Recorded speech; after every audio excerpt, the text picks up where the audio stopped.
Hi, I'm Gary Coffin, COO of Huykins Law, and I'm here with Tammy, head of our post-closing department, to follow up a little bit more on the conversation I just had with Jackie about wire fraud and how we're protecting buyers and sellers from being victims of wire fraud.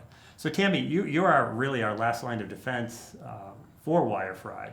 So how are we protecting our clients? Well, first of all, before any wire is sent out, we make sure that we verify any wire instructions we receive, including payoffs. So for payoffs, we keep a database of wire instructions for particular banks, and if a new one pops up that we're not aware of, we actually call that bank and confirm their wire instructions, because wire fraud actually for payoffs has come up in the past. Yeah. As far as any proceeds, we want wet signatures signed and verified by someone from our office, and we don't allow any disbursements to be changed via telephone. So if somebody is getting a check at the closing and then calls and says, I changed my mind, I want a wire, we won't allow that, because we need to have that person in front of them, especially if it's someone we haven't spoken to before, because it's really difficult now these days to, even with the security question, to verify those. So we prefer to have the person in front of us, yeah, so that we can get their signature and witness it and take down the instructions ourselves.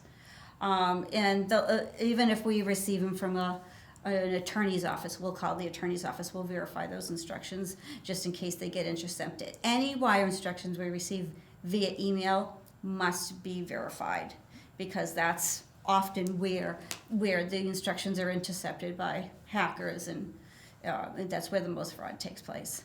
So after we verify, then we'll wire. So that's really the best line of defense, is the old-fashioned way, picking up the Exactly. phone, talking to someone at a known number, at a known location. Exactly. Any instructions that come in front of me, if I don't see a signature that they've been verified by somebody, I'll make sure that they get verified before I'll send out the wire, regardless of who's, I literally won't take verbal. Yeah. Verbal verifications. I'll need a signature just. And that is really the best way to do it. There was an attorney in Rhode Island who had wiring instructions changed, and their line of defense was, well, we'll just call them up and confirm that they changed their wiring instructions. Well, the fraudster, through the email transactions that they were monitoring, also had that seller's cell phone number. They called up the cell phone company, the carrier, and told the carrier that, I lost my cell phone, posed as the seller, said, I lost my cell phone, and there are calls that I need to be able to take, and they can't go into voicemail. Can you do a remote call forward for me? And of course, the phone vendor said, yes, we just need your PIN number. And the individual, the fraudster, said, well, I don't remember my PIN number. I set it up when I first purchased my phone. Can you send me an email so I can reset it? So where do you think they sent the email to? Right to him. Right to the email account that was intercepted. Mm-hmm. He called the company, the phone vendor, reset the PIN code, called up, had the remote call forwarding to their line. So when the attorney called the known number in the file, he was talking to the fraudster, and they wired the money. Which is why we don't allow any changes in disbursement, especially over the telephone. We need to have that person in front of us. So if I get a phone call saying this person wants their proceeds wired, I'll say, are they at the closing? Yeah. Are they there in front of you? And that's the only way we'll allow it, especially if it's already been predetermined how they're going to get their proceeds. Yeah. And if they want to, they could certainly change it, but we need to have them in front of us. And most of the time they understand why, because we're just protecting their money. And that's really the best way to protect them. Yeah, I think so too. And from a buyer standpoint, how buyers can protect themselves, really, if you do get an email from your title company or law firm saying that, I know we told you to bring in a bank check, but now we need you to wire the money, call them up, just like we do. Call the individual at the known number where you've called them before, talk to the person you've been talking to throughout the transaction, and confirm they did send you that email. Never respond to the number that's on the email, because again, that's probably going to be the fraudster. And we have a signature, every signature from everybody in this office, we always have a preemptive. There's a security line regarding wire instructions. Yeah. So, we try to take every single precaution. And and we've been successful so far. Yeah, we have, and it's happening right here in New Hampshire. There's several cases. I talked in an earlier podcast about the person in Laconia.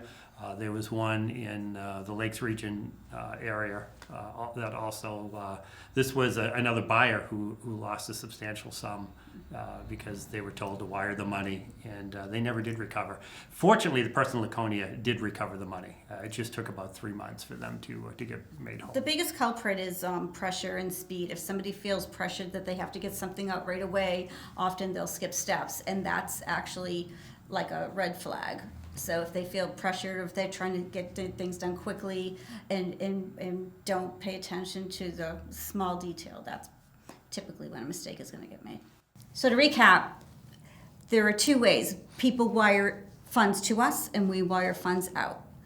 Borrowers or sellers should never wire funds to us before calling us, just to verify that they've received the wire instructions from us. So it works both ways.